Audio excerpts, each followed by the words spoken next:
ഇന്നത്തെ വചനധ്യാനത്തിനായി സദൃശവാക്യം 23-ാം അധ്യായം 4 മുതൽ ഉള്ള വചനങ്ങൾ.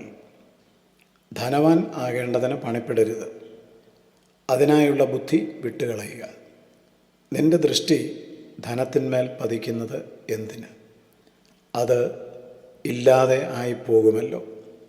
കഴുകൻ ആകാശത്തേക്ക് എന്ന പോലെ അത് ചിറകെടുത്ത് പറന്നുകളയും.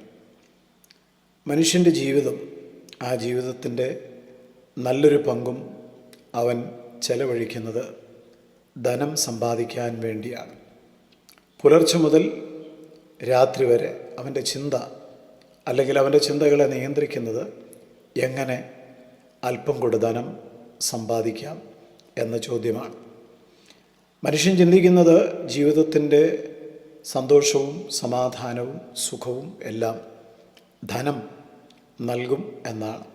അങ്ങനെയാണ് ലോകം നമ്മെ പഠിപ്പിക്കുന്നത്. എന്നാൽ ഒരു നിമിഷം ഇന്ന് നാം വായിച്ച ദൈവവചനം ഒന്നുകൂടെ കേൾക്കാം. ധനവാൻ ആകേണ്ടതിന് പണിപ്പെടരുത്, അതിനുള്ള ബുദ്ധി നീ വിട്ടുകളയുക. നിന്റെ ദൃഷ്ടി ധനത്തിന്മേൽ പതിക്കുന്നത് എന്തിന്? അത് ഇല്ലാതെ ആയിപ്പോകുമല്ലോ. കഴുകൻ ആകാശത്തേക്കെന്ന പോലെ അത് ചിറകെടുത്ത് പറന്നുകളയും. അധ്വാനിക്കരുത് എന്നല്ല, ജോലി ചെയ്യരുത്, ബിസിനസ് നടത്തരുത് എന്നല്ല ഈ വചനത്തിൻ്റെ അർത്ഥം. മറിച്ച് ധനത്തെ ജീവിതത്തിൻ്റെ ലക്ഷ്യവും ആശ്രയവും ആക്കി മാറ്റരുത് എന്നാണ് ദൈവം നൽകുന്ന മുന്നറിയിപ്പ്. മനുഷ്യൻ പലപ്പോഴും പണത്തിൻ്റെ അടിമയായി മാറിക്കൊണ്ടിരിക്കുകയാണ്. ധനം മനുഷ്യന് ഒരുപാട് സുരക്ഷ നൽകുന്നു. ബാങ്കിലെ നിക്ഷേപം വർദ്ധിക്കുമ്പോൾ ഹൃദയത്തിൽ വലിയ ആത്മവിശ്വാസമുണ്ടാകുന്നു. വലിയ വീട്, വില കൂടിയ വാഹനം, പണമുണ്ടാകുമ്പോൾ സമൂഹത്തിൽ ലഭിക്കുന്ന സ്ഥാനമാനങ്ങൾ, ഇതെല്ലാം മനുഷ്യൻ ശക്തനായവൻ എന്ന് തോന്നിപ്പിക്കുന്നു. എന്നാൽ കഴുകൻ ചിറകെടുത്ത് പറന്നു പോകുന്നത് പോലെ ഇതെല്ലാം നഷ്ടപ്പെടും എന്നുള്ള മുന്നറിയിപ്പ് നമുക്ക് അവഗണിക്കാൻ പറ്റില്ല. ഒരു രോഗം മതി സമ്പാദ്യം മുഴുവൻ ചോർന്നു പോകാൻ. അപ്രതീക്ഷിതമായി ഉണ്ടാകുന്ന ഒരു ദുരന്തം, പ്രകൃതി ദുരന്തം, അതുമാത്രം മതി വർഷങ്ങൾ സമ്പാദിച്ച സമ്പാദ്യം മുഴുവൻ നഷ്ടപ്പെടുവാൻ. ഒരു സാമ്പത്തിക പ്രതിസന്ധി വന്നാൽ മതി ജീവിതത്തിൻ്റെ അടിത്തറ മുഴുവൻ ഇളകുവാൻ. അതുകൊണ്ടാണ് വചനം പറയുന്നത്, ധനവാനാകാൻ നീ പണിപ്പെടരുത്. കാരണം അത് കഴുകൻ ചിറക് വിടർത്തി പറക്കുന്നത് പോലെ അത് പറന്നുകളയും. ഇന്നലെ സമ്പന്നനായിരുന്ന എത്രയോ മനുഷ്യർ ഇന്ന് കടബാധ്യതകളിൽ മുങ്ങിത്താഴുന്നു, നാം കാണുന്നുണ്ട്. ഇന്നലെ പ്രശസ്തരായിരുന്ന പലരും ഇന്ന് ആരാലും അറിയപ്പെടാത്തവരായി, ഓർക്കപ്പെടാത്തവരായി മാറിയിട്ടില്ലേ? ഈ ലോകത്തിലെ ഒന്നും സ്ഥിരതയുള്ളതല്ല. അതിനാൽ സ്ഥിരതയില്ലാത്ത ഈ ധനത്തിൽ, ആ പ്രത്യാശയിൽ ജീവിതം നാം പണിയരുത്. മണലിൻ്റെ മേൽ വീട് പണിത ബുദ്ധിശൂന്യനായ ഒരു മനുഷ്യനായിട്ട് നാം മാറരുത്.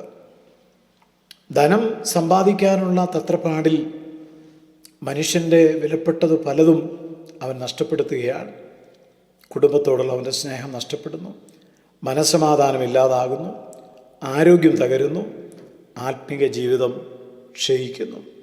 ജീവിക്കാൻ പണം വേണം, എന്നാൽ പണം സമ്പാദിക്കുവാൻ വേണ്ടി ജീവിതം തന്നെ നഷ്ടപ്പെടുത്തുന്നത് ഭോഷത്വമല്ലേ?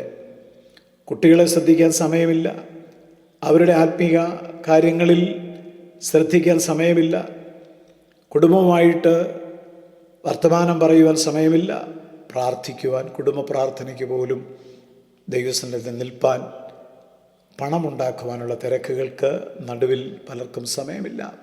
ഒടുവിൽ പണം കയ്യിൽ വന്നു ചേരും, പക്ഷേ സമാധാനം, കുടുംബ സന്തോഷം ഇതെല്ലാം നഷ്ടപ്പെടും. ധനം വർദ്ധിക്കുമ്പോൾ മനുഷ്യൻ്റെ ആഗ്രഹങ്ങൾ വർദ്ധിക്കുകയാണ്.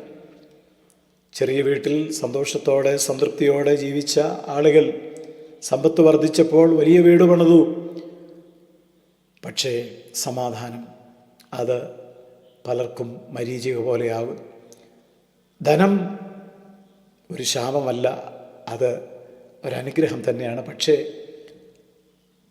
പണത്തോടുള്ള മനുഷ്യൻ്റെ മോഹം, സമ്പത്ത് വർദ്ധിക്കുമ്പോൾ അതിൽ മനസ്സ് വയ്ക്കുന്നത് നമ്മുടെ ആത്മീയ ജീവിതത്തിൻ്റെ പരാജയത്തിന് കാരണമായിട്ട് തീരും. കാരണം ഈ ലോകം നാം വിട്ടുപിരിയുമ്പോൾ ഒന്നും കൂടെ കൊണ്ടുപോകുന്നില്ല. വർഷങ്ങളോളം ആത്മീയത മറന്ന്, ദൈവത്തെ മറന്ന്, കുടുംബത്തെ മറന്ന്, എല്ലാം മറന്ന് കഷ്ടപ്പെട്ട് സമ്പാദിച്ച പണം മറ്റൊരാളുടെ കൈകളിലേക്ക് പോകുന്നു എന്നുള്ളത് നാം എപ്പോഴെങ്കിലും ചിന്തിച്ചിട്ടുണ്ടോ? അതുകൊണ്ട് യഥാർത്ഥ സമ്പത്ത് സ്വർഗീയമാണ്.